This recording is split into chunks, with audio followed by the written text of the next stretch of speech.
Hello everyone and welcome back to Local Liberty. This is your host Brian Saucier. I am continuing our series talking about homesteading. Homesteading is an area of interest for my family, for my wife and I, for the last 10 years or so. We've got a lot of experience growing food,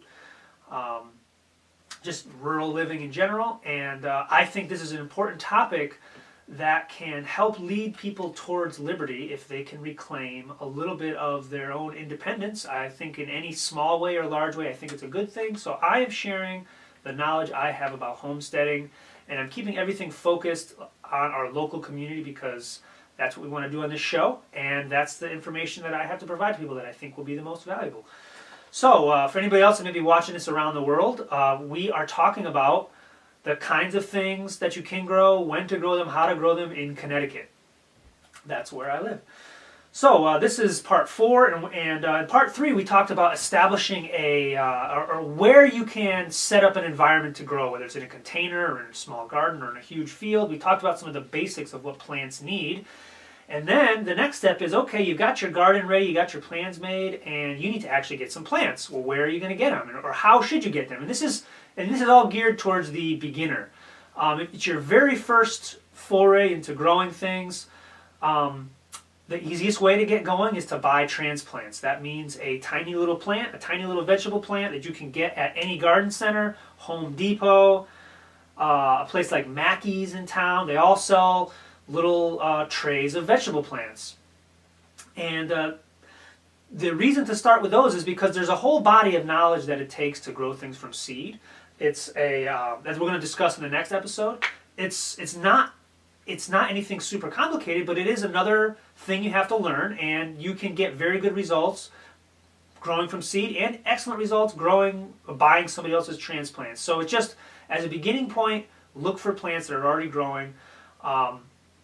As a general rule, this applies to a lot of things you can buy.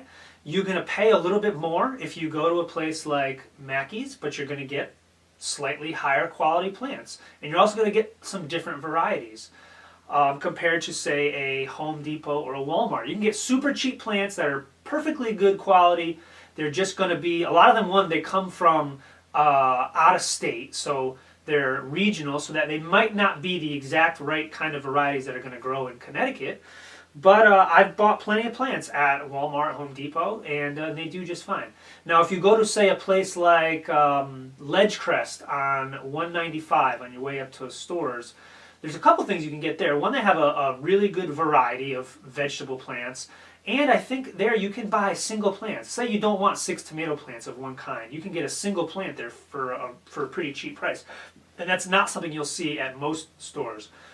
The place I've found in the area with the most variety is Hart's, and that's a little ways down the road. It's down 14, going out towards Canterbury, but they have a ton of fruits and ton of vegetables. All the standard vegetables, many different varieties to choose from. They have early, they have late. You can start getting the greens and things in April all the way into June. They still have all sorts of veggies available. But you also have a really good selection to local places in town like Mackey's. And I'm sure there's a few others that I'm forgetting. So that's the story. Start with transplants when you're just beginning. Then what kinds of transplants, or I should say, what kinds of vegetables? What are the easiest ones to grow? What are the ones that you're guaranteed to have the most success with? It's the ones that everybody grows. There's a reason why everybody grows tomatoes and zucchini and squash, yellow squash in their garden. It's because they're very hard to kill. You can abuse a tomato plant and it's going to do just fine. Really, you can stick a tomato plant in the ground and you can forget about it. You can entirely ignore it. And if it's all but the most exceptional weather patterns, that tomato plant is going to do just fine without any care from you. That's not to say you should ignore it. That's certainly not the way to get the best results. But there's a reason why people grow things. I have a short list here of like what are the things to start off with in your garden. One, they don't take up a huge amount of space, and you have a really good chance of getting good results if you stick to the basic stuff that was laid out in episode 3, which is creating healthy soil. That's number 1 by far, is a healthy, vibrant, high in organic matter soil. then your plants will do just fine. And then you take care of a few things like weeds and water if they need it, and you're gonna have some good vegetables at the end of the season. So tomatoes, peppers, zucchini, cucumbers, butternut, summer squash. Like zucchini, summer squash are kind of the same thing. One's green, one's yellow, and then winter squash. And pumpkins, those take up a lot of room, but they're also very easy to grow. They're all kind of in the fire and forget category. You can just stick them in the ground, and once they get established, they're mostly going to do okay on their own without any help from you. The last one, oh, and then if you're into salad greens, you can buy lettuce, things like that from the store as transplants, but a lot of salad greens you have to grow from seed because the variety in the stores is not available. And Asian greens I've had much better success with for just ease of growing versus the traditional lettuces that form heads or things like spinach. Those grow well, but they take a little more effort compared to stuff like the stuff that has, if you buy those spring salad mixes in the store and you ever look at the ingredients, they have things like mizuna, tatsoi, arugula, komatsuna, bok choy, all sorts of stuff. Those are all really, really easy to grow. But I'm sort of jumping ahead because you have to grow those from seed. The last thing I want to talk about of what to grow, and this is my favorite thing in the garden to grow for lots of different reasons. The first reason is they are just virtually indestructible. You cannot stop them. You're going to get some harvest. And I'm talking about potatoes. Potatoes are actually related. They're in the same family as tomatoes, eggplant, peppers, and which means you have to be thinking about some garden spacing if you're going to grow large crops, because you can end up with some disease problems. But that's more of a day 2 topic. That's definitely not a problem you're going to have in your first year of gardening. If you have some space, whether it's in a container or a little bit of, or one row, enough room for one row in your garden, plant some potatoes. There is lots of different places you can get seed potato from, and that concept, seed potato, really all that means is you are taking a chunk of a potato and you're sticking it in the ground.